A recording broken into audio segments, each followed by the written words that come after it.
Good evening, everyone. My name is Todd Scholl. I serve as the lead learner for the SCEA Center for Educator Wellness and Learning. We call ourselves Cool, and you can find out all about us on the Cool website right here at cool.us, CEWL.us.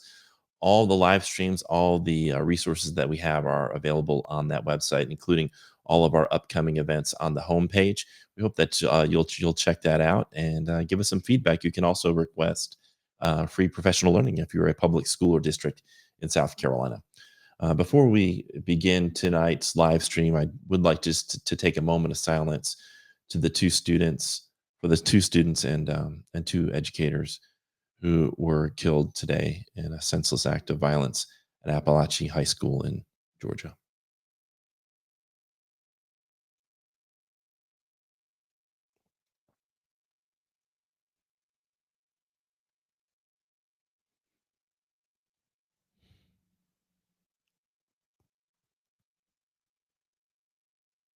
Thank you. That kind of thing just shouldn't happen anywhere. And there are a lot of things we can talk about in terms of how we can reduce gun violence in our communities and in the United States. For me, it starts with common sense gun control, um, and I also think we need to look at school cultures. Um, but if we're not going to start the conversation with the number of guns that are in the United States, I don't think we're going to really get anywhere. So I hope that we can have that conversation, um, and do something tangible instead of just thinking and praying about the issue. And there's nothing wrong with thinking and praying, but if it can't just stop there. If I have a cancer, I can think and pray about it, but at some point I've got to take action and go to the doctor to get it taken care of. And this is a cancer on the soul of the United States. Young people and educators should not have to go into buildings worrying about whether there's going to be gun violence. And until that's eradicated, we need to work together to come up with some common sense solutions to ensure that our students and educators are safe. Tonight, we have a very special guest, and he's one of my favorite guests and a good friend. He is a former educator. I would say he's still an educator, but he was in the classroom, was an award winning educator. He's also one of the greatest speakers and presenters I've ever seen. And I think most folks will agree with that who have had the pleasure of being in one of his sessions or watching one of his speeches. And he's also a playologist and author. And his name is Jed Dearybury. So without further ado, let's bring Jed on tonight. How are you doing tonight, Jed? I'm doing good, Todd. Thanks for having me on. Thanks for that, the moment of silence to kind of just center us all before we started tonight, with all of the things going on across the country. We would be remiss without mentioning that as we began tonight. So thanks for that moment, just to pause. I mean, I've been thinking about it since the news broke constantly. I've been glued to the TV, Yeah. listening. And I just appreciate the moment here collectively together, with fellow educators across the state, across the country. Maybe we don't know who's watching with us tonight. Yeah, it's one of those things that you just keep hoping it's the last one, and it never seems to be, and it just keeps coming back. And You that's not know, really the topic tonight, but I wanted to make it's sure it's we not address. the topic. It's not the topic, but of course, we're here to talk about all educational issues. But I don't know if many people know this about me, Todd, but you mentioned thoughts and prayers, and I don't know if many people know this about me, but my undergrad degree was actually in the Bible from North Greenville College at the time, a Southern Baptist college. Mhm. I have a degree from them. And if there's one thing I can say in full confidence from that degree, is that Jesus didn't just pray about things, he acted. Right. He prayed over the basket, and then he passed out the fish and the loaves. He didn't just pray for the sick, he touched them and healed them. He didn't just tell the religious leaders to straighten up. He went in their temples and flipped over their tables and called them out. He was a man of action. I don't ascribe much to that faith anymore because it's been so convoluted and twisted, especially here in our country. But Somebody said, "Preach, kid." Listen, I could, and I have, and I will, and I think that topic plus what we came here to talk about tonight, it needs somebody to flip some tables and to call some people out, so very much, because I'm done with the thoughts and prayers. I'm done. Yes, I appreciate them, but let's have some action to go with that. Right. Um, you know, we're tired. Everybody's tired Yeah. of so. Yeah. It's just the, I tell people this story. This was last April. I went into a school, and I won't say which one, but it was here in South Carolina. I went into a school, and before I could enter the building to do some work, there were two security guards and a metal detector that I had to go through. And you've got this massive school and this security structure which didn't exist a generation ago. I mean, when I Mhm. was young, I went to school, we didn't have security Never. officers, we didn't have Mhm. we didn't have the buzz-in system, we didn't have the cameras, we didn't have the metal detectors.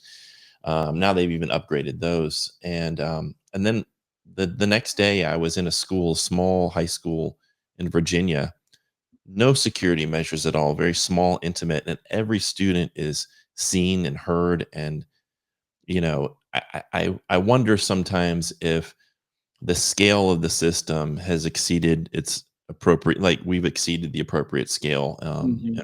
In the Mhm. documentary I created, and I don't, we talk about that scale is important. It's economically efficient, but I'm not sure that it's the best environment for kids uh, and for teachers. But I don't want to make it seem like I think that's the major reason why we have a gun violence epidemic. But I do think there's like, it feels, sometimes it feels helpless. Like, what can we do? What do we have some control over? And I'm wondering Mhm. if school size is something that maybe we can work on. I don't know that it would solve Well, the you mentioned something as we chatted before we started here about school culture, and I certainly am not placing any blame on any school that has ever had a mass shooting for the right, culture of the school. That is that we're not here to do that for certain. right, Um, but when you create a school building that is inclusive, where bullying is at a minimal, if it exists at all, where everybody feels valued, seen, and heard. There is something to be said about that kind of culture, yeah, and not just at our schools, but in our local communities, in our cities, our businesses. I've worked for places where everybody was not seen, heard, and valued. right, Um, People were ostracized because of their sexuality, because they didn't believe like the mainstream folks believed, with religion. I've worked at those places, and when you're there and you don't feel safe, it affects how you enter that space. right, And sadly, some people, when they go to those spaces, this is how talking about shootings and things, you mentioned, when we were in school, we didn't have those. Sadly, my recollection as a teenager of this kind of moment had a cliche where or a horrible, not a cliche, a horrible saying where people would say, "Oh, they went postal." right, Because this kind of thing happened with disgruntled workers, and sometimes it happened at a post office. I think there was a big one when I was a teenager, and that's where that phrase came from. Um, and so I think that even historically, we have to talk about workplace culture, school culture, community culture, and that's why this discussion about LGBTQ advocacy night is so yeah, important, because that plays into the culture of safety that we need to create and perpetuate, for all groups that fall into that marginalized category. right. And really, I've been just a big proponent for healing. Like, we need to create cultures where people can heal from what they've gone through as human beings. And most human beings have gone through some kind of, whether it's trauma or some type of very stressful event in their lives, or a death in the family, or a divorce, or some type of adverse childhood experience. We need to create cultures where, like you said, that are not only inclusive, but that provide the space for human beings to heal, that don't Mhm. actually add on more stress and more trauma. And I'm going to show this video later, but I don't know if you saw the video that Cat Lowe, who's the president of the Berkeley County Education Association, went in front of the school board and basically said, we are supposed to get this unencumbered time, Yeah. and Yeah. what you're doing is our teachers are now having to come in earlier or staying later to get that unencumbered time, and they still don't even have time to use the bathroom and to take care of bodily functions and to just have a basic level of humanity, Human respect. beings. Yeah. And well, I watched that video last night, and I didn't know you were going to bring that up and talk about it, but I saw that video last night. I forget who I saw it, who shared it, but I think it was Sydney shared it, and then somebody she shared a post. Something anyway. The most striking thing to me wasn't even what the teacher said, because I know every district in South Carolina, um, there's teachers that didn't get to go to the bathroom today because they didn't have time. But the most striking thing to me was that two school board members did not even have the respect to make eye contact with the teacher as she spoke. They completely ignored her. They may have been listening out of one ear, but when a teacher in your district is addressing the school board, they deserved your respect, and at least pretend like you're listening. And that didn't happen. That was another level of just lack of basic humanity.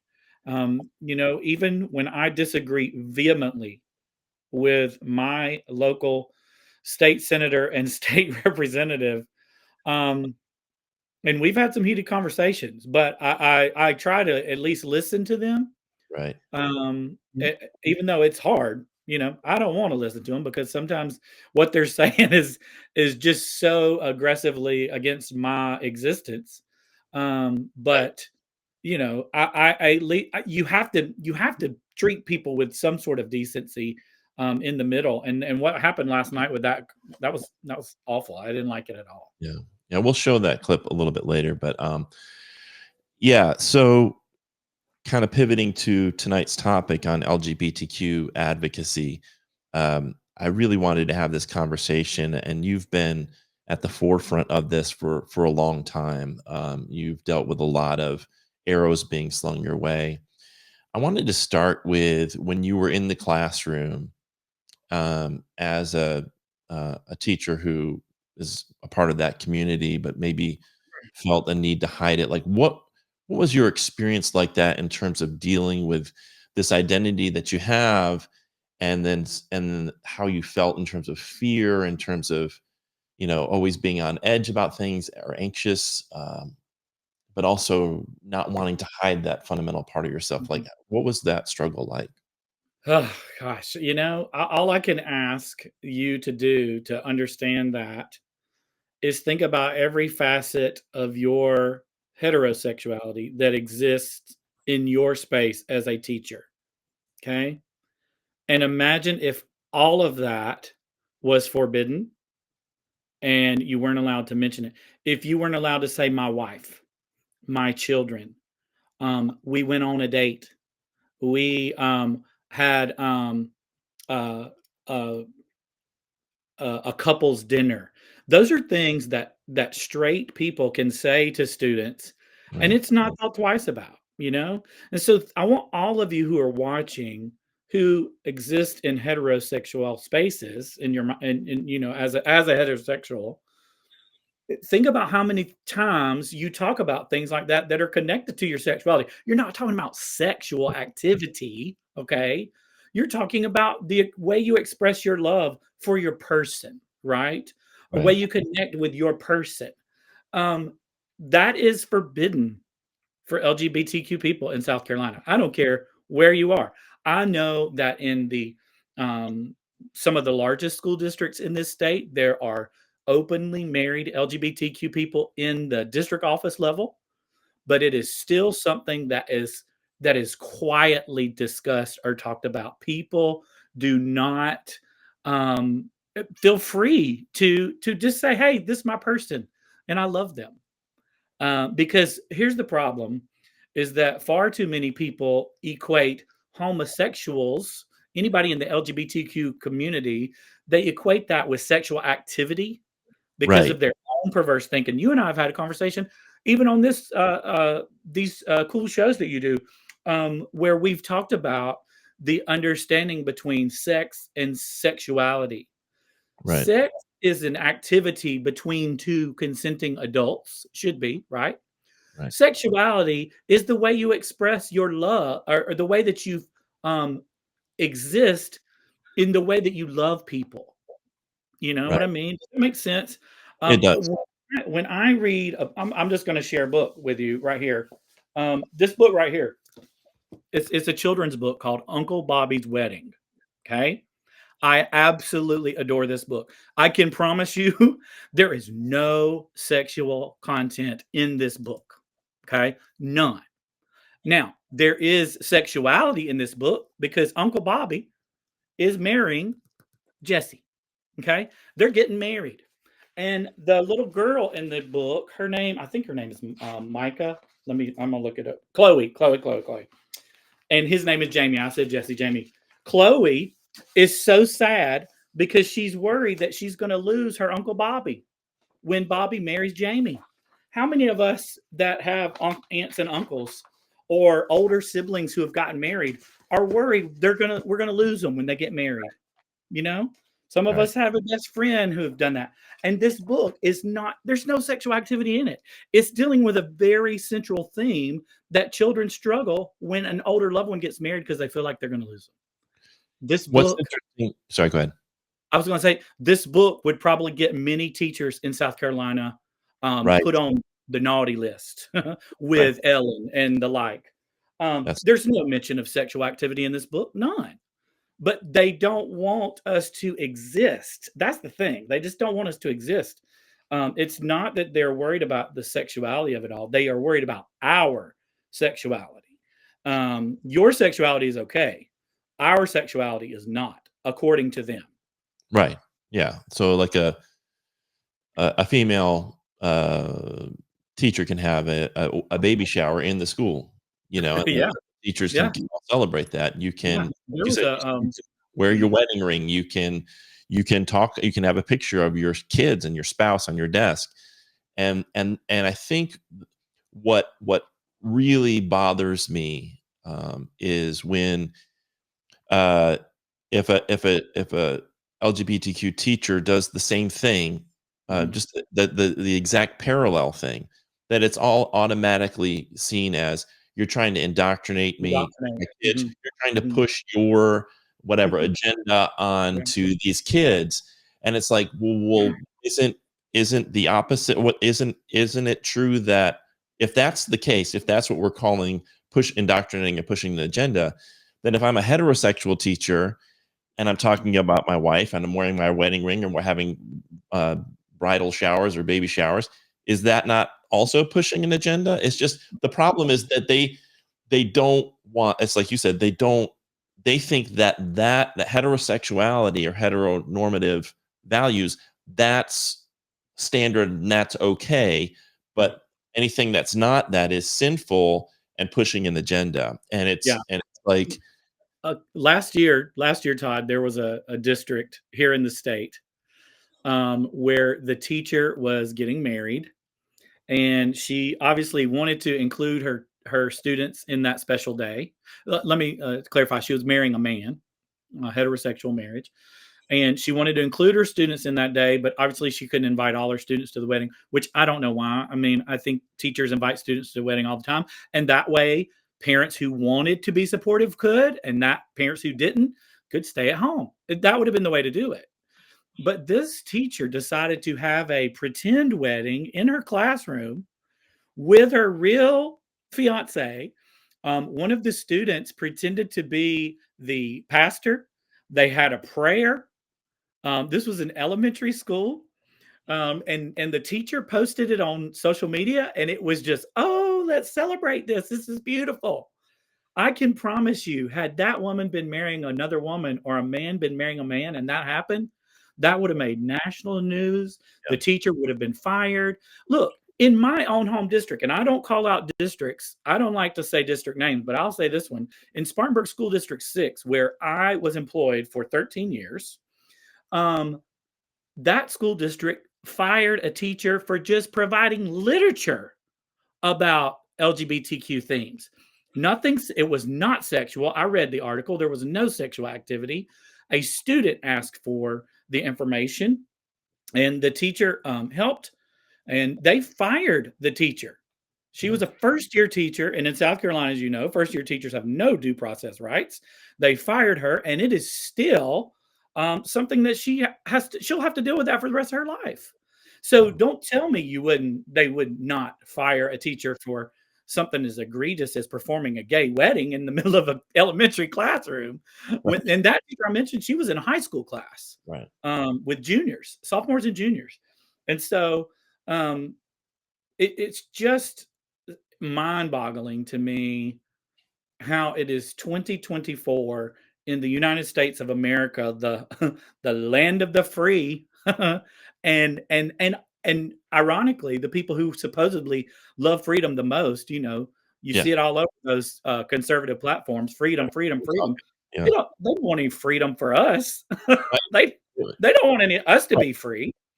I think Um, this starts with, it seems to me, to start with a particular worldview that mhm, automatically, if it's not male female, it's sinful, and mhm, that you're mhm, going to hell or whatever. mhm, So you start with that as your premise, and then you're trying to you're trying to save, quote unquote, save people, and then you're going out and then you're trying to implement policy within a public school, not mhm, at a mhm, private academy, but in a public school, trying to implement policy where you are saying that if it's not heterosexual, that it's not normal, that it's not okay. So any books, anything in the curriculum, any teachers have to hide that part of themselves. It's like don't ask, don't tell, almost like a de facto don't ask, don't tell. And then mhm. and then the worst part of it is this idea that if you just support those teachers and support students who are LGBTQ, that somehow you're grooming them and that there's some type of pedophilia involved. And Yeah, that's really is outrageous to me. I see. Look, the summer of 2019, I got drug online in a way that I hope nobody ever experiences. I was attacked for being a gay educator, um, and I got death threats. They mailed packages to my home to intimidate and scare me. I lost a gig with a university here in South Carolina that didn't want to be associated with me and it was public university that they didn't want to be associated with a leftist, as they called me. Mhm. um, it is just, I hope nobody ever goes through that. But what I was wanting to say about that is that the double standard is just egregious on so many levels. But one of the things that these people like to say to me is that, oh, no student should ever know your sexuality. And let's unpack that. Okay, let's unpack that. Do straight teachers have photos of their spouses and children in their classroom? Yes or no? Yes. Yes, they do.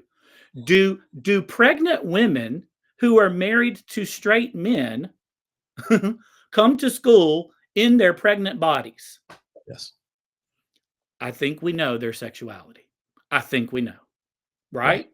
Right. Are these people that would say to me that nobody should know that I'm a homosexual teacher? Would they say to a female who is with child that she should not come to the building lest someone know her sexuality? It's Right. asinine. It's an asinine statement. It's an Yeah. asinine thing to say. They are saying, and I agree with them on this. No student should know about your sexual activities, right? Right. Right. But your sexuality is something completely different of that. Right. I knew my sexuality before there was ever any activity. I Right. would I would gather to say that most students who are first, second, third grade know if they like little girls or little boys or neither. Right. They know they're not having activities, but they know things because their body tells them who they are at a very early age. And that is the real people who are having perverse thoughts are the ones that are placing the idea of sexual activity on these Right. children instead of the sexuality that they were born with, as far as I'm concerned. And the thing and then you can push back also, like, what is homecoming king and queen? What is that about? Like, That's is that sexuality. is that Yeah. about sexual, like, so, like, what about prom? And, like, a guy asks a girl to prom, and they have all these things where, the guy has these signs and stuff like that. So it's like the idea that, yes, 100% you and I are on the same page, and I think every educator I know is on the same page. Our sex lives, like the acts, the things that we do Mhm, with our sexuality, mhm, that is a private thing that doesn't belong, like, in I don't you don't share that with students. right. But your identity as a human being is not something that should be hidden away and something that you feel ashamed of, Mhm. not in the context where, like you said, heterosexual teachers don't have to fret. Like, Yeah, I never had to fret, "Oh my gosh, what if never. my students find out that Look, I'm married to a I woman? What I would saw a happen? I comment. might get fired, I might get," they might go on social media, parents might come in, "Oh my gosh, I just can't Yeah, let anybody know. I'm not gonna wear my ring to school. I'm not yeah. gonna talk about my kids. I'm not gonna talk about my wife. I'm just gonna go and pretend like that part of my life doesn't exist Yeah, because I'm scared." No heterosexual teacher has to go through never. that Never fear once. Not on once, a not once. regular basis the way LGBTQ teachers do. And until I that's leveled, we have work to do. I saw in the comments someone said, "There's so much I didn't realize was happening." Y'all, I could tell you so many stories because, now that I'm still in the classroom as far as I do teach, university level courses in education department and library sciences. Um, and I teach children's lit and a fine arts for the elementary course. And, um, but once I left the district level and became an outspoken advocate, not just for the LGBTQ community, but for Black Lives Matter and being against Confederate monuments that are dotting our landscape and being pro-choice. These are things that teachers often feel like they can't talk about because they are scared to lose their jobs, right? But the LGBTQ community found me and began sending me messages and telling me and begging me for help. And I wish that I could do something for them. I don't know what to do other than tell groups like yours and the other education associations around our state.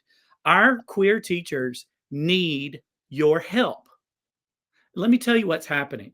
There was a teacher at a district in the Low Country who messaged me. She was a librarian, and she said she was forced to remove all pictures of her and her spouse from the library by a conservative school board. Another conservative school board in the PD region brought in two lesbian teachers from their district and told them that they needed to be born again so they would not be lesbians anymore. And they also did a book study with Stephen Covey's 7 Habits of Highly Effective Leaders and added an eighth one, faith in Jesus Christ. That is illegal. But in South Carolina, they get away with it every single day. Here in my own district where I live, Spartanburg District 2, they hold their back to school convocation in a Southern Baptist church with a Southern Baptist preacher speaking. These places are not safe for queer communities. They come to me, they tell me this. There's a teacher in the Midlands who messaged me that he was called the F word by his high school students. He reported it to administration. Nothing was done. It Right. happened repeatedly. Do you think, let's contextualize it, if the teacher was called the N word, I know the administration would have done something. I mean, I hope they would have. I hope they would, but I don't. You know what? I take that back. I don't know because not only are there homophobic people in administration in South Carolina, there's racist people across the state, and so I don't think either group is fully safe here. Um, but and these stories, I could just go on and on. Stories that have come to me. There is a teacher in that was in the county next to me who was accused of having an inappropriate relationship with a student because that teacher had known that student and their family since childhood. since the child was born. They had a familiar relationship with the student, and another teacher in the building didn't like that interaction and reported him. He lost his job. There was nothing happening. It's modern day witch hunt. It Yeah. is, it's just mind boggling to me. And the more that I appreciate you giving the platform so that, straight educators who are out there can hear this. And this Um, is yeah, and one thing I wanna say to straight educators or to any educators who are watching, you think, "Well, this really the hill we wanna die on?" What I yeah, would say to that is, we have students who are dying on the hill. yeah, We have they are. students who because their identity, they're made to feel ashamed of it, they're made to feel that they have to hide it, they're bullied and can't really do anything about it. They don't have anybody in their lives to talk to about their sexuality, and now they can't even go to a trusted teacher if you're a trans student and are experiencing some thoughts and wondering, and you want to go to a safe teacher, you can't even do that now without guaranteeing that that information will make its way to back home, where you may have parents who will kick you out of the house or worse. So we have actual students who are dying because of this issue, and then not to mention the mental health issues that these young people are facing because we don't have the support systems in place, and we have the actual opposite. We have the shunning, the shaming, and the keep your identity hidden away, and we're not even going to let you have books to read that have Yeah. characters that you might identify with. Yeah, I saw something pop up in the comment. A friend of mine, Valerie Birdfort, I love Valerie. She said, "Allies, we need to speak out." Right. Valerie's a coworker of mine, and when I was thinking about tonight and what to talk about, I want to say two things. I've said a lot of things, but these are two things I specifically thought about saying. Number one, your queer friends in South Carolina are exhausted. We are exhausted. We know the state does not want us. We know they do not value us. We know that they fear us. Every time we leave our house, we are looking over our shoulder. In the state of South Carolina, I would gather to say, even somewhere like Charleston is not completely safe for our queer community. There are pockets of safety, but the majority of places that we exist in South Carolina, we're not safe and we are tired. Yeah. I'll tell you another thing that we're tired of too is bearing the burden alone. Hmm. If you are straight and you consider yourself an ally, did you post did you do the bare minimum and put a rainbow around your face on social media during the month of June? That is the bare minimum, okay? And I don't mean to speak so harshly when I say that. I feel like it comes off really harsh. I am begging, beseeching you to do the bare minimum. If all of the people who tell me that they're allies did the bare minimum, Right. I would feel so much safer in this state. But Yeah. they don't because of what you said. They don't want to die on that hill. What will their church family think? What will their school family think? What will the district think? What will Ellen Weaver think? You Right. know? Right. And until I know that there's good people out there, it's like Martin Luther King said, it is the white moderate. Yeah. It is the straight moderate Right. um, that is keeping us from advancing equality forward. It is And it's fear. because It's it's fear. fear. It's Yeah. fear. And here's the thing about the straight moderate, they can blend in at that country club environment that is their church, their school, their district, their club, wherever they're going. They can blend in and they can keep their safety. And I'll be honest with you, for a long time, Todd, I did that. I did that myself. Yeah. When I was in the classroom, it was not until I became district teacher of the year that I took the risk of coming out because I thought if they fire me now, if they come for me now, I've got a little bit of a platform Yeah. that helped me to feel safe. Now, when I decided to leave that district, I think they were probably glad to see me go. Nobody tried to keep me there. They didn't, a lot of districts create jobs at the district level for their good people that they want to keep. Yeah. Yeah, my district didn't do that. They made sure to wish me well on my way. Um, and I wish them well too, Todd. I wish them well. Yeah. You know what's interesting too? Uh, One of the things that I feel like I try to, you know, I think one of the things we as allies need to try to do is imagine you're in those shoes. mhm. Uh, and I see someone like say USC or the Yankees or somebody that for Pride Month changes their logo, like you said, just as the bare minimum, just changes their logo. It's a happy Fair. Pride Month.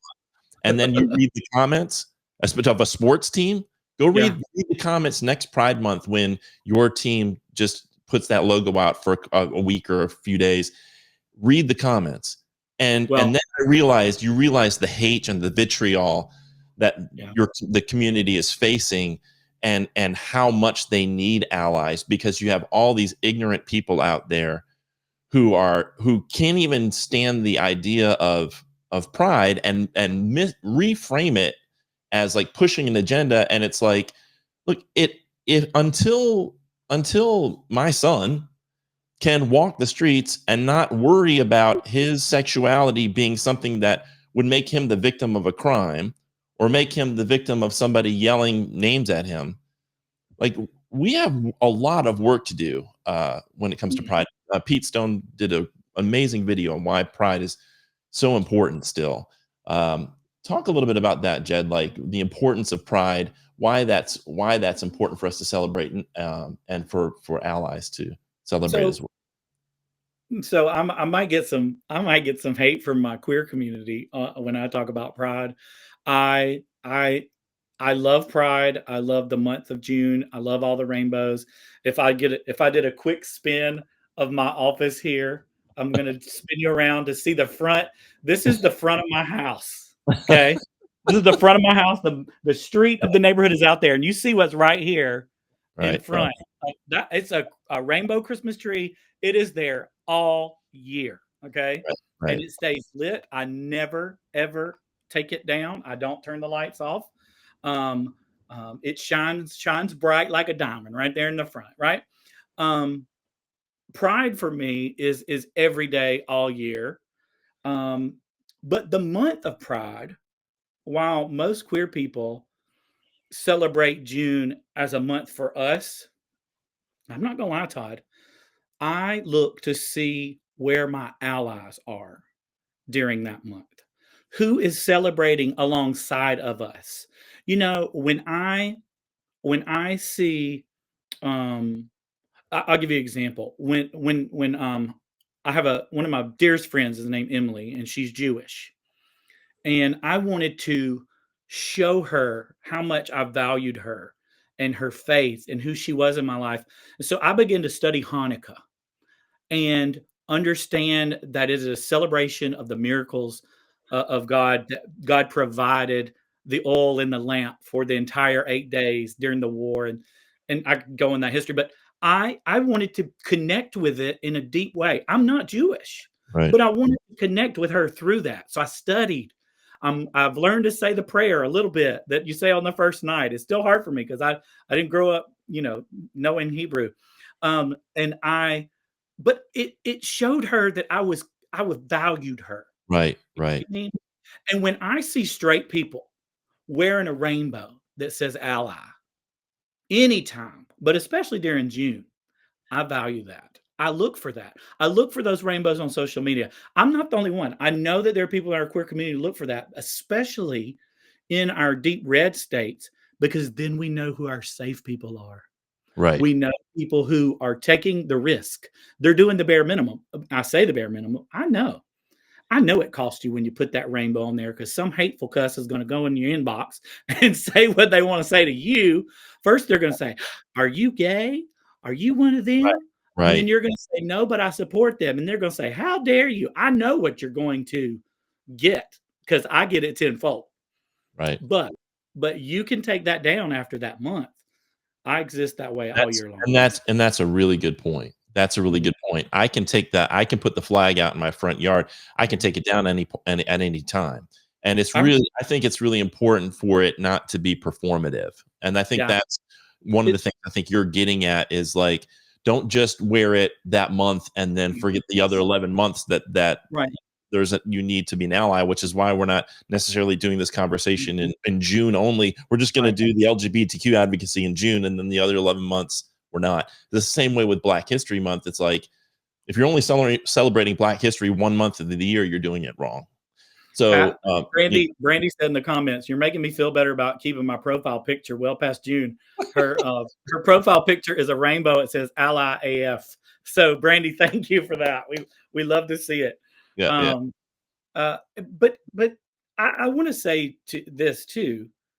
If you aren't that person and you haven't done those things, I don't shame you for it. I'm not shaming you for it. I'm not angry or bitter at you for it. Once you know better, though, do better.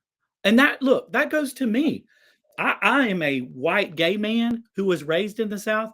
I was raised with a lot of racial stereotypes in my family, in my community.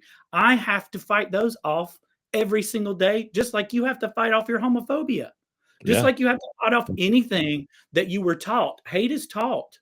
It is taught, and you have to fight against it every single thing. I'm going to tell you the best thing that has helped me fight any of it, Todd, reading. Yeah. Reading books about people who are not like me and putting me in their shoes helped me to see them. I just finished not a beautiful book. What was the word? A deeply emotional book called The Reformatory. It was set in the 1950s in Florida, Yeah. and it was about a 12-year-old black boy who kicked a white boy and then got sent to a reformatory for 6 months, where he was beaten and forced to do things. It was I will never forget this book. It was so impactful. I need more of those stories in my life so that I can understand our history, where we've come from, the Right. struggles that communities have faced that I didn't. And when you read those perspectives, it puts a shift in your thinking. And that's why this book banning measure that's gone into effect, where not only are they taking books out, but like a lot of the librarians, we talked about this last week in a live stream. A lot of librarians now are under such fear that they won't order books, or they'll just remove them themselves without even being told, because they don't want to be the subject of a book challenge, and they don't want to have someone on their social media, people on social media, say, "Hey, there's a groomer at whatever high school, Yeah, in the library." So they're already sort of preemptively yeah, censoring these books, and then yeah. like what you're saying is then not only do LGBTQ students not have access to these books, but then heterosexual students who need to become allies, who need to understand, don't have access to any books like that. And then we just kind of, it's like we're trying to move it backward due Mhm. to due to certain people's moral or religious views. And I think I am hopeful that this next generation, that we're not going to allow that to happen. Two things I want to say in response to that. One is the real story about books.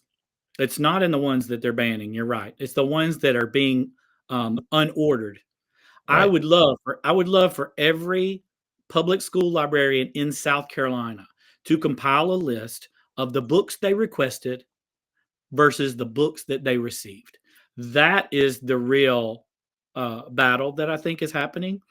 There is somebody in every district office who's saying, nope, nope, nope, yes, nope, nope, yes, nope, nope, yes. And those are the people who are keeping books out of our children's hands. As much as I want to blame people like Ellen Weaver, I don't think it's her. I think she's got a big enough. I mean, she's a big problem, yes, but I do not think that she is the one that's responsible. It's school boards, it's principals who are racist and bigoted, who are blocking these books from being ordered because they saw it on some TV show. They don't know what it's about. They don't know what the content is, but they said, "Ooh, it's not straight. It's not white. It's not pro Judeo Christian values. So we're going to get rid of it." Right. Somebody just shared in the comments. There's a Google Doc. Librarians can track that here. I didn't know that, Valerie. I'm going to have to check that out. I can't wait to get in that link. Yeah. Valerie, send me that in the email, because I don't know if I can grab it right here in the chat. So send it to me. But that's one thing I wanted to say. And I forgot the other thing I was going to say because I got off on a tangent there. um, That's it'll unlikely. come back, it'll come back to me in a minute. Yeah. Well, I've I find it incredibly frustrating because what's interesting, and we talked about this last week, is the use of language. So when I call myself the Freedom Caucus, or I say I'm a mom for liberty, Mhm. and then I'm actually actively trying to take away people's freedom and liberty. It really is Orwellian. It's like it's doublespeak. It's the Mm. opposite. And I offered that there's a lot of projection in this, and I also wonder sometimes if some of the most vehement people who are against LGBTQ advocacy.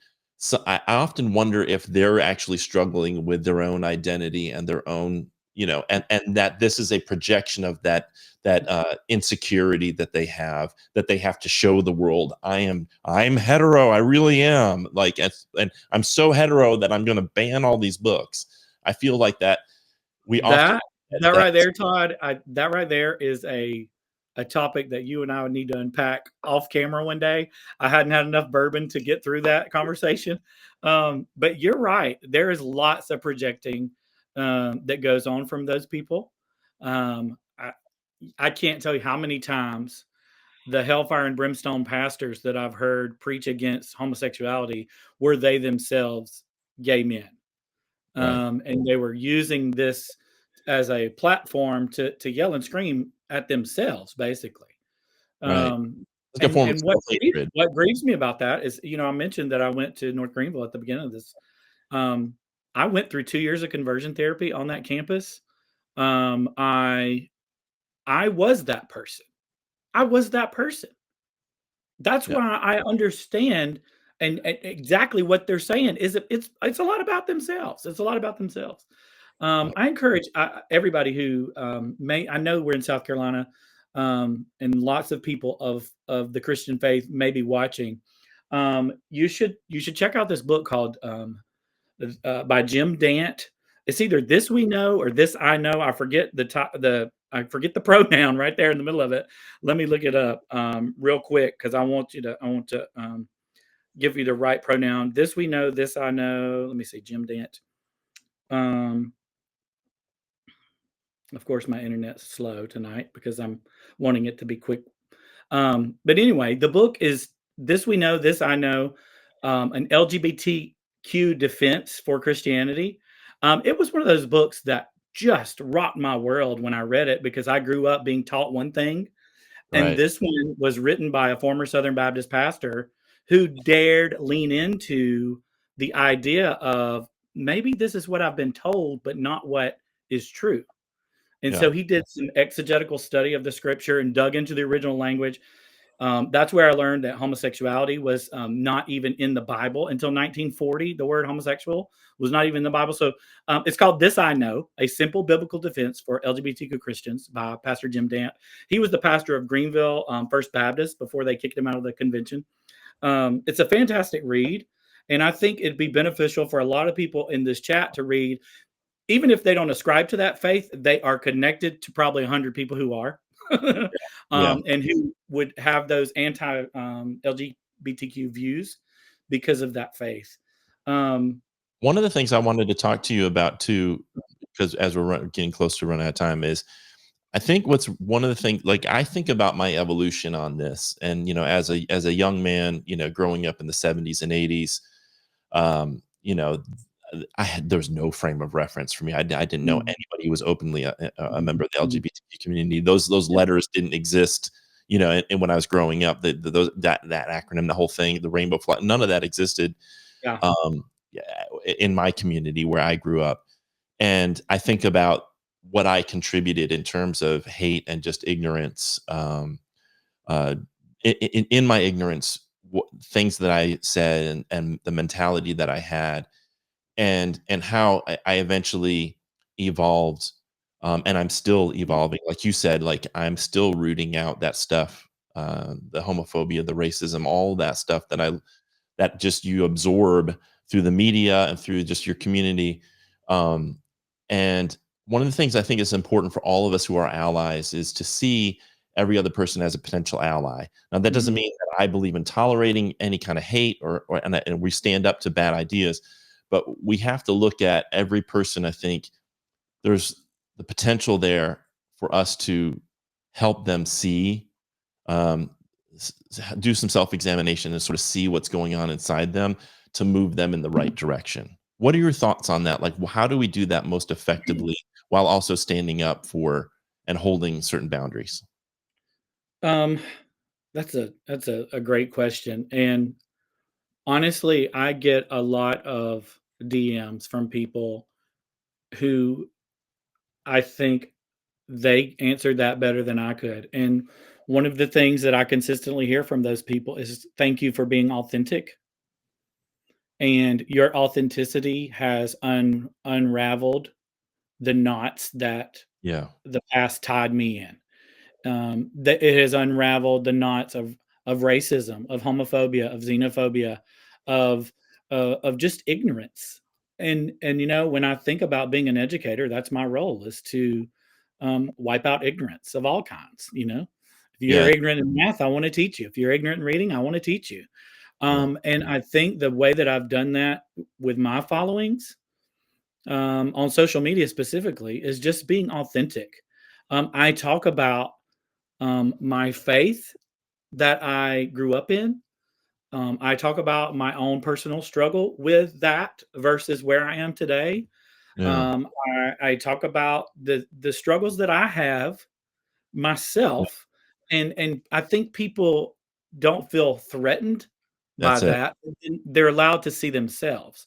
Um, Now, I will say, in this age of voting one way or the other, I can't tolerate somebody who's gonna vote against my equality and my equal rights. I can't do that. I can sit down and have a discussion with somebody who has a genuine and deeply held belief that I am sinning by being homosexual, because chances are I can say to them, "You know what? Let's talk about something that I think you're doing that's sinful."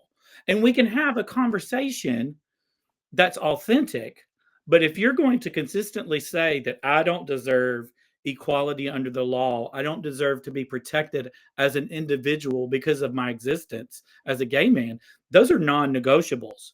Yeah, But I think the thing that has been very powerful for me is I'm just authentically living one day at a time, um, making a difference one person at a time. I got this tattoo right here. I don't know if y'all can see it, but it says "Make a mark." And then up here on the wall, there's another quote. It says, "If I go through life without making a mark, for what did I live?" And I think about marks are just tiny little things, yeah. tiny little things. But if Mhm. you make enough marks, at the end of those marks, you've created a piece of art. And that's what I hope that my life is doing, is creating a piece of art that is impacting people both now and after I'm long gone. Yeah, I've been playing a lot in my mind around with this idea of Dr. Sean Ginwright wrote The Four Pivots. Hmm. I asked him this kind of question around social justice issues, and he said he looks at it as this. He called it a dance between grace and accountability, Yeah. and I Hmm. thought that was a really powerful way to put it because it's not one or the other. It's like we do have to give grace to people who maybe haven't had the life experiences and read the books that we've read and experienced things that we've experienced. We also can't just let people say what they want to say when it's cause, especially or enact policies when it's causing harm. So there's Yeah. got to be that accountability piece there, and I think also protecting yourself. You Hmm. know, I, you and I have had that conversation before where as a heterosexual man, my boundary may be different than yours because of everything you've had to already, like you said, we've already been through so much, so my Hmm. boundary might be a little bit different, but I still have to, if I'm going to be an ally, not hear somebody use that kind of language or espouse ideas that could cause you harm and allow that to go like a silent reaction to that. So that's why I like really loved what Paige said. I don't know if you saw this, but she says, "This chat has helped me. I want to be a better advocate. Thank you for sharing and being vulnerable here." And that's really what the whole point of this conversation is. It's like, even if it's just Paige or just one or two people that we influence, through this conversation, and then who knows who they will influence. And it's just Yeah. we have to counter. There's so many bad ideas on Twitter and out Mhm. on social media and in the comment section. There's so many bad ideas out there around this issue that if we don't talk about it, those are the ideas that people will get, and there's nothing to counterbalance that. So that's Yeah. why I'm so appreciative of your courage of constantly speaking out and advocating, and doing it fiercely, and knowing that you're going to take hits back, and that's constantly taking those hits back. That's hard. That's a hard Yeah. burden to carry. Yeah, it is, and thank you for acknowledging that. And courage isn't the lack of fear; it's the doing it in spite of the fear. Yeah. When you message me and ask me to do this, every time you ask me to talk about this topic, I am going to do it. But know that I'm a little terrified inside. I know that there are some circles in South Carolina that I have been blackballed. I was blackballed, blocked. I was blocked on social media channels, all social media channels by the South Carolina Association of School Administrators, known as SCASA, because I asked them to explain why they had anti-LGBTQ speakers last summer. Yeah. They blocked me on all social media channels. I'm not some troll. I am a South Carolina LGBTQ educator who had some valid concerns about their leadership, and they blocked me. I know that there are universities that have avoided me. I know there are school districts that avoid me in my work, my books. I've got 3 books that every district in South Carolina that would benefit from. But they, I take hits in many, many ways. I've lost friends in the education community, lost Yeah. jobs in the education community because of my advocacy. Um, in the back of my head, I wonder, am I going to lose my adjunct job? I didn't say where it was. Somebody could Google it and find out where it is, but you never know what's going to Yeah. upset the apple cart. Yeah. But I'm going to speak out and do it anyway because it's that important to me. It It's is the the right hill thing to do. that It's I'm the going right to. thing to do. Yeah. That's the thing is we have to, I think, in education, in the advocacy space, we have to know what our values are, and then we have to Mhm. stand up for them. And Yeah. there's going to be there are going to be consequences for that. But in the long run, if we're standing up for our values, we're doing what's right, and I Yeah. think we can move society in the right direction. But if we just are too careful and too quiet and just trying to acquiesce these loud voices and like let's not push the needle too much, it's like to me you're actually preventing progress, and we're causing harm. And that's why it's a moral issue here. It We it have is. young It people is. teachers across South Carolina who need our advocacy, who need our support, and we can't be quiet anymore about it. Yeah. When I and this will I know we're getting close to time. I'm gonna end with this and I'll be done. You can cut me off. Um, 2 semesters ago, I had a student who was a sophomore in college. So he's what, 20 years old, 19, 20 years old. And he said to me that I was the first openly gay teacher he had ever had in South Carolina. And he was 2 decades in of his life. Didn't know one, never seen one, never heard of one. And he just sent me this most beautiful email, how much he valued and appreciated me as his professor. And it is Yeah. because of students like him that I will continue to be that voice, and speak out and be a champion for my community. And I Yes, hope that many people out there will join us. I do too. And I think they will. And the if there is an agenda here, the agenda is love. Love over Yeah, fear, and exactly. kindness and compassion over hate and ignorance. So I'm glad to be on that team of love with you. So thank you so much, Jed. Love you, and appreciate your time. Love you too, Todd. Thanks again for having me, and we'll see y'all later. Follow me on social media. Oh yeah, Um, at, tell me your website. We didn't even get to the plug in, so mrderryberry.com, right? at Mr. Dearybury is all my social media. MrDearybury.com is my website. If you want me to come do some professional development work with your school, I have 3 books. I've got 2 of them right there. The Playful Classroom. Somebody mentioned that in the chat earlier. The Playful Life. The Courageous Classroom is not up there. It must have fallen down behind the shelf. I don't know where it is. I also side hustle. Every teacher has a side hustle. I create art. A lot of it is gay themed art. If you go to Etsy or Threadless, and you search Jed Creates. You'll find both of my shops. If you follow me on Instagram, the link's at the top of my bio.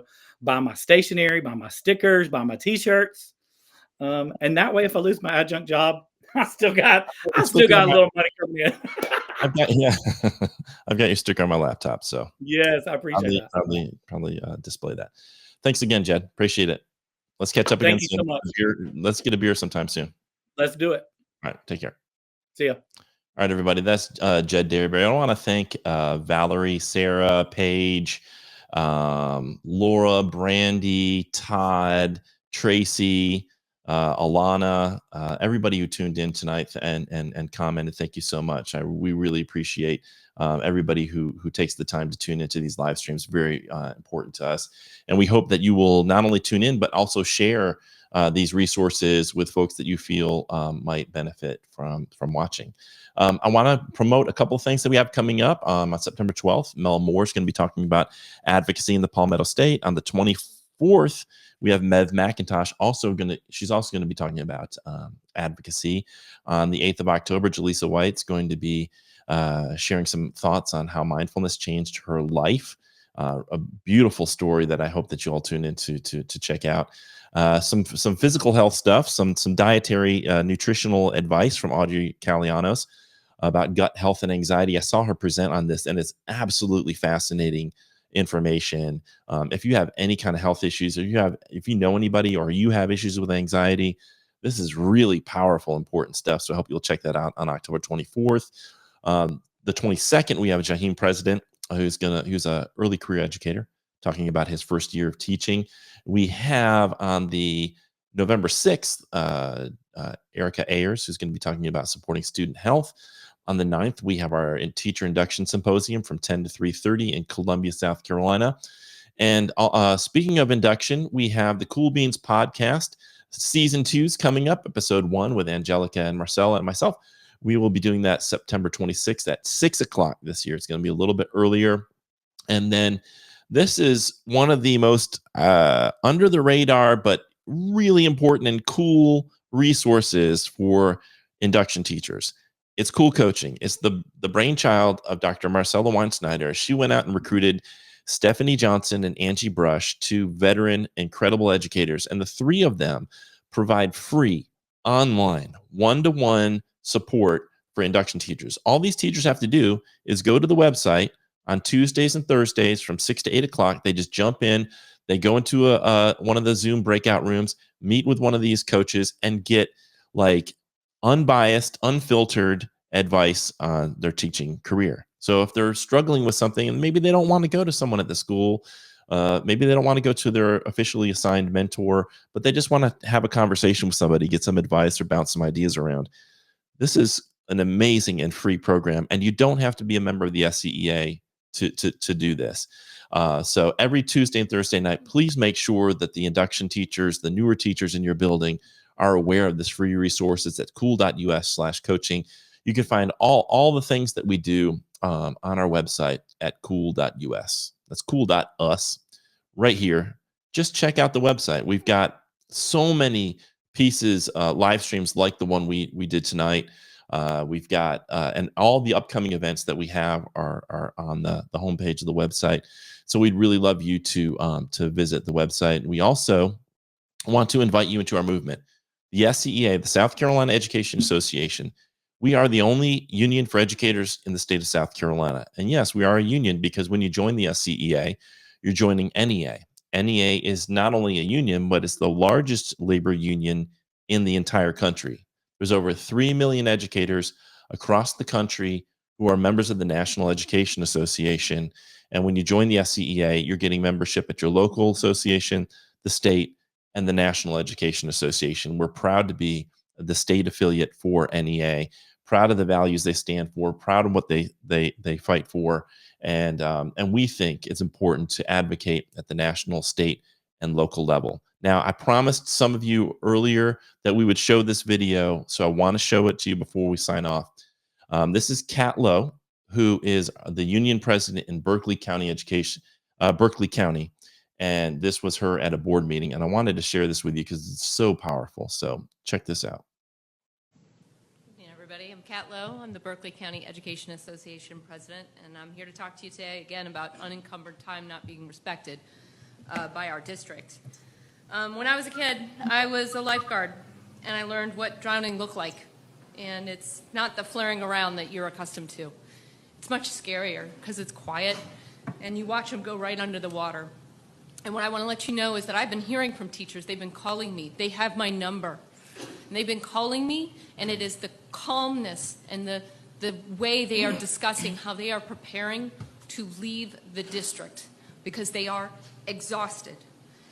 Elementary teachers continue to be treated with disrespect by not giving them real breaks.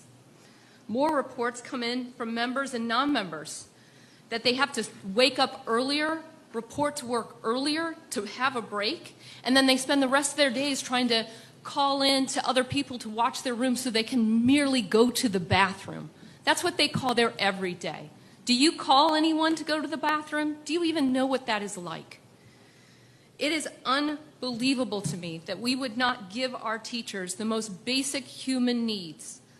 Our goal in the BCEA is to ensure that our teachers and support staff have working conditions that allow for excellent learning conditions for our students. How can you ask that of these teachers when they can't even go to the bathroom? Tomorrow is Wednesday. I'm going to be wearing red. Teachers that know what's going on, they're going to wear red because we want to show our solidarity because this has been going on for too long without real conversations. You want to talk about working together? Dr. Dixon, you should have called me last week. I called out like the lifeguard I know to be. I called 911 to you, and I got nothing. When I used to do saves, or I was taught to do saves by my coach, I would ask him when you know not to go in the water, because in the end, you're always supposed to save yourself. That's the rule. You save yourself first. And he told me that the worst type of scared is regret.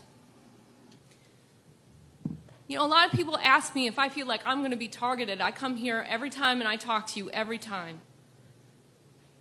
And I don't even know if I'm being targeted. I don't know the difference anymore. All I know is this, is I keep asking for help. And I keep reaching out and I keep trying to save us teachers. That's all I'm trying to do, is to keep our teachers. These are not big asks. And if we are all really working together, you would look at me when I'm telling you, like I'm calling 911. We need your help. It is time now. Thank you. I just want to applaud Kat for that. That is exactly the kind of advocacy, fierce advocacy that we need. Alana put it this way. She said her passion and commitment to BCEA, the Berkeley County Education Association members, is palpable and unwavering. She speaks at every board meeting. We need leaders like you. We need leaders to speak up. Your voice is more important. Sometimes I think teachers underestimate how powerful their voice can be, and how powerful our voices can be together if we come together and we work and act collectively. She talks about the importance of solidarity, and it's really important. Maybe you get bathroom breaks. Maybe in your school you don't have to worry about wetting your pants or soiling yourself. Maybe in your school you get unencumbered time and you don't have to come in extra early now to get that unencumbered time. Maybe your situation's great. But while there are teachers in this state entering public schools who have to worry about whether they're going to make it through the day, some of them I've heard even have to wear like Depends undergarments, those adult diapers, because they're worried that they may wet themselves. That is the level of inhumanity involved in that. If I worked at a convenience store, I would be treated with more respect. I would be able to get more bathroom breaks in some of these cases.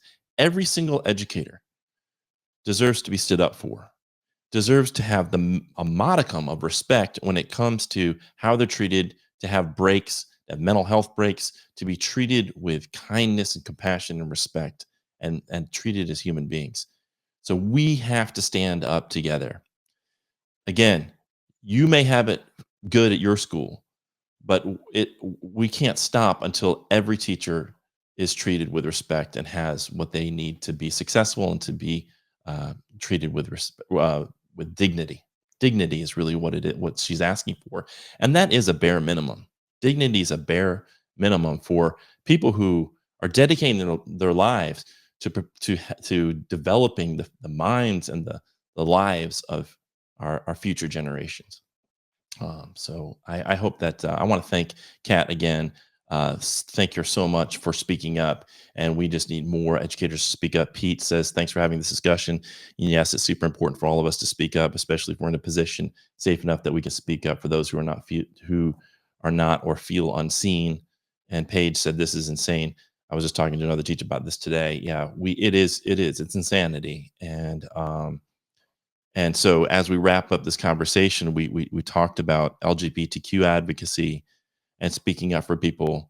This is really what it's about. Like really what real advocacy is getting over your own fear, getting over your own trepidation around like, well, if I speak up, I could get in trouble or people might push back or if I say something on social media, maybe people are going to attack me. It's like, Kat spoke up.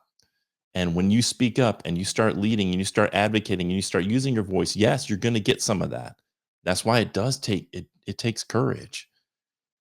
But if we come together and we have each other's back and we stand arm in arm and use our voices, hopefully we can feel a little bit more comfortable doing that. And I just want to applaud Kat and I want to applaud Jed and everybody else who is not afraid to use their voice to speak up for truth and ultimately to speak up about love and compassion. Because that's what this is all about. All the good advocacy that I see is about loving people and having compassion for people, wanting people to not suffer, whether they're members of the LGBTQ community or teachers who just don't have enough time to go to the bathroom, or students who have to worry about gun violence.